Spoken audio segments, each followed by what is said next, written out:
We went to Atlanta one year, and during a walk, I was by myself, I stopped at King's former church, Ebenezer Baptist, and guess who was sitting at the door greeting the guests?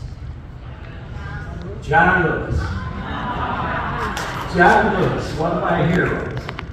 We struck up a conversation. I introduced myself. I told him I had been in the Selma March.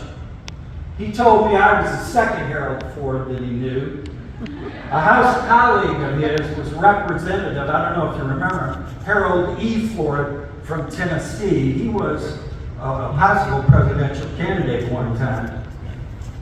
That little black man in the trench coat changed my life, and I am forever grateful. Thank you for your attention.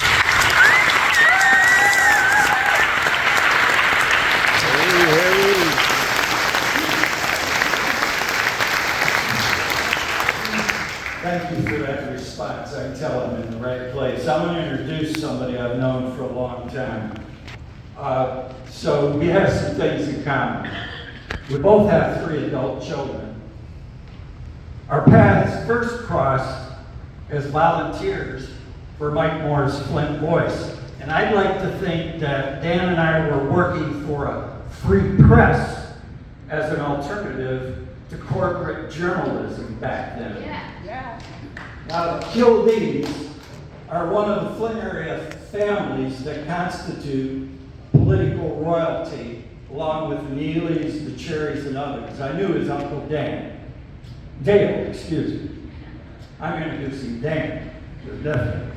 Dan is a graduate of Flint Northern and CMU. By the way, Dan, Northern, Beecher, and Powers are the Flint area schools with the most team state championships.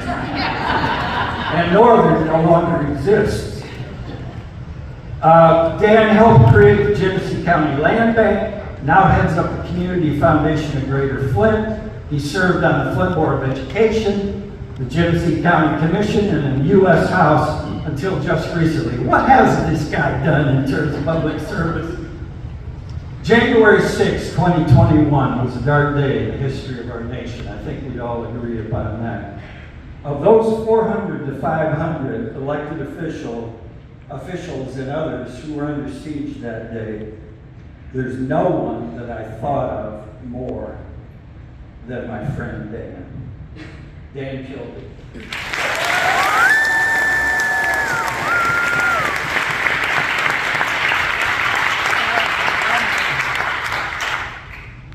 Thank you. Thanks to all of you for being here, and to Harold for teeing this up and that introduction. We have known one another a very long time. He mentioned that we met almost 50 years ago. We were both working with Michael Moore on his then newspaper to try to bring truth to people who needed truth to act upon. And I was motivated at that point in time to seek public office. I was impatient. I had this sort of naive sense. This was 1977. I was 18 years old. I had this naive sense then that motivated me to run for office.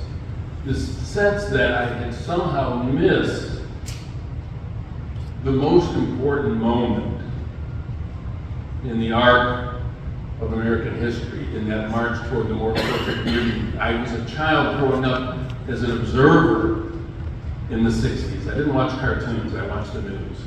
Although now it's kind of hard to tell them apart.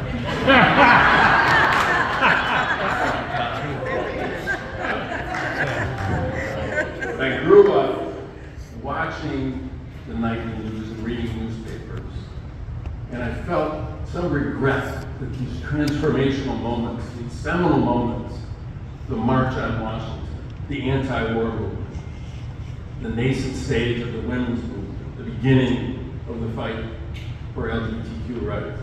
I felt like I had missed it and I wanted to be there. I grew my hair long. I ran for public office. Believe it or not, back in those days, the most formal outfit I had was my navy blue dashiki. Michael Moore managed that campaign, got me elected to the Board of Education. in Flint. And what I came to understand then, and have unfortunately had to come to know over the years, is that I didn't miss the most transformational movements in our country's history.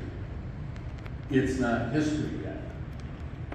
I first came to know my friend John Lewis from a great distance, from looking at those grainy black and white images from that broadcast of the March on Washington, watching that very young man, the leader of the Student Nonviolent Coordinating Committee, standing among his elders who had been a part of that movement for so long, and coming to that podium with such a strong voice, with such an impatient voice. He was actually encouraged to temper himself when he gave that speech. Ultimately, he didn't so much, because he knew that the young people that he represented had to have their voices heard. That's when I first got to know who John Lewis was. He was a person that I imagined is this incredible character in American life.